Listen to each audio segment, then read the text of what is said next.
the Ciroc shit, so I'm See? drinking the Ciroc. I see the shoe behind you. Oh, you know, I always got, that's like you with the skateboards. You know, me with the sneakers. You know, I'm always, you know. Yo, Weez, they be laughing at my sneaker. You know what I'm saying?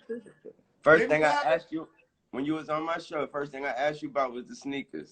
Yo, listen, thanks for having me on there. Yo, Weez, let me ask you a question, right? You started New Orleans. When did you get on? Like, what age were you when you got on?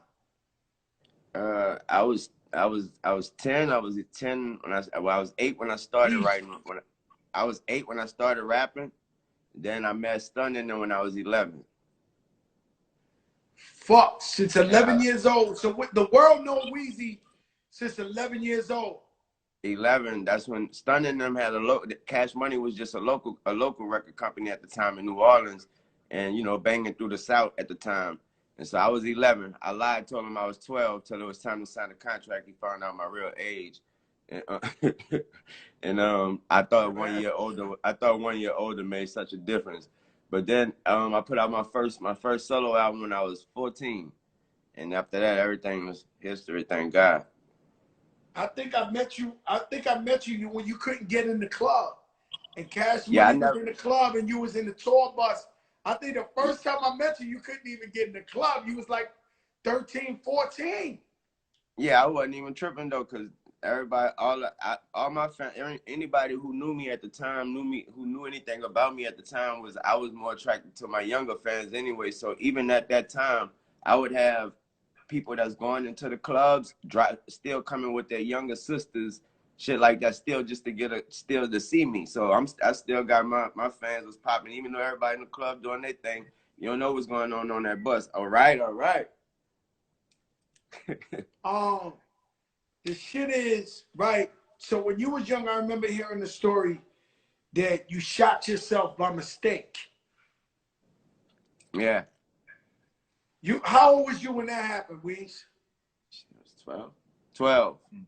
And you just missed your heart by a little.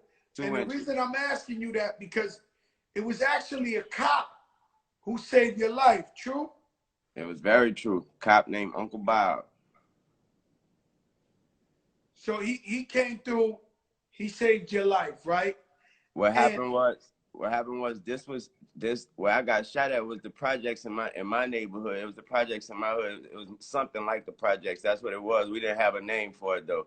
With that said though, that was his area. That was his, that was where he worked at. He knew everybody in that area. He knew every kid in that area, knew every parent in that area. So when he heard it come over his radio, he was just like, wait, what? What? That was that. He heard the shot. He heard the whatever the call come over his radio. So he was off duty. He took it upon himself to just come to he took it. Since he knew the area so well, he was like, he wanted to see who the hell it was. So he took it upon himself to come through. And when he came through, he noticed I was still on the floor bleeding, and he noticed the cops was checking the house and rambling through the house. And he took real pride, and he was real upset in the fact that a young kid was still on the floor with a hole in his chest, and the cops jumping all over me, just going to look through the house. So he took it upon himself to pick me up, put me in his arms. He screamed at somebody to come drive the cop car. They drove the car. He sat in the back seat with me. He held me in his arms. He busted through the hospital doors. He made sure there was no waiting. He put me straight into the emergency room. They patched me up, and he made sure I lived. Once he knew I was good, he left. I met him years later in like a restaurant. God he would bless He would not even let me pay for his dinner, man. That's crazy. He was just an honest person, a loyal person. And I asked you that, right?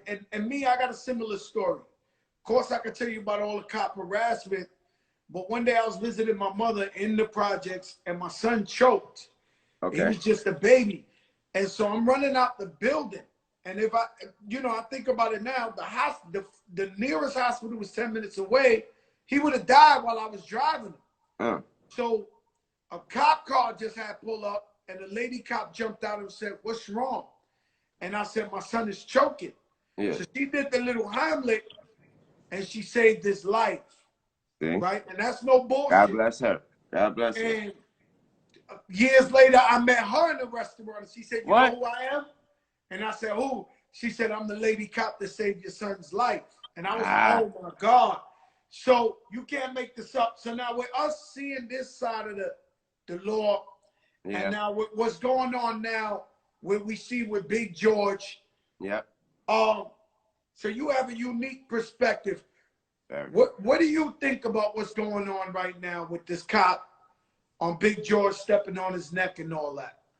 I think when we see these situations, I think we also have to understand that we have to get very specific. We have to get so specific, and what I mean by that, we have to stop viewing it from with such a broad view. Meaning, we have to stop placing the blame on the whole force and the whole everybody of such a certain race or everybody with a badge, and we have to get into who that person is. And if we want to place the blame on anybody, it should be ourselves for not doing more than what we think we're doing.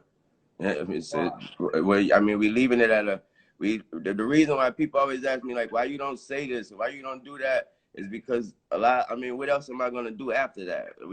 Some people put a tweet out and they think they did something. Some people wear a shirt, they think they did something. I mean, what you gonna do after that? Did you actually help the person? Did you actually help the family? Did you actually go out there and do something? So if I ain't about to do all that, then I ain't about to do nothing. I pray for you. You say the follow up is the follow through is more important than wearing the shirt or talking about it. Is actually learning. It's actually learning about it. What we need to do is we need to learn about it more. If we want to scream about something, know what we're screaming about. We want to protest about something, know what we're protesting about. Because if we want to get into it, I mean, it's a bunch of facts that we think we know that we don't know. So if we want to get into it, first know what we're talking about before we talk about it, because we scream about things that sometimes they isn't even true.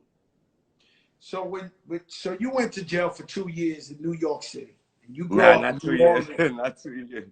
I was in there How for long like was 8 it, man? months. 8 months. 8 months on Lil Rikers Wayne, man, Island. I went to see you, man, and shout out to Trey the Truth. He went with me from Yep. Houston, and man, I was so fucking sad when they brought you to see me and you was in handcuffs. I could not believe this shit. I saw it on your face. Nah, yo, Wayne, that shit hurt the Yo, you were so fuck out. passionate. You were so passionate. I thought I was coming to see you. That's how passionate. You know, Lil Wayne, let me tell you, it's something unique about you, right? It's like, I was saying this the other day. I said, even though you younger than me, you know, I know when I always say hi to you, wherever you at, I put my head down and I shake your hand like this, Yeah. right? And I don't do that for everybody, Lil Wayne. I do not do that. I've seen people greet you. You damn sure don't. Nah, trust me. I don't do that. And then I start analyzing myself. I say, yo, man, it's like, you probably the first guy that's younger than me that I look up to. Stop it, Joe. Come on, man. I appreciate that love, Joe. I appreciate that. Yo, Wayne, I'm telling you some real shit. Like, because I had to analyze myself. I say, yo, man, you know, every time I see Weez, I'm like, yo, and just because I feel like you're a rap god. I feel like you I feel like you a Michael Jackson. Like you the closest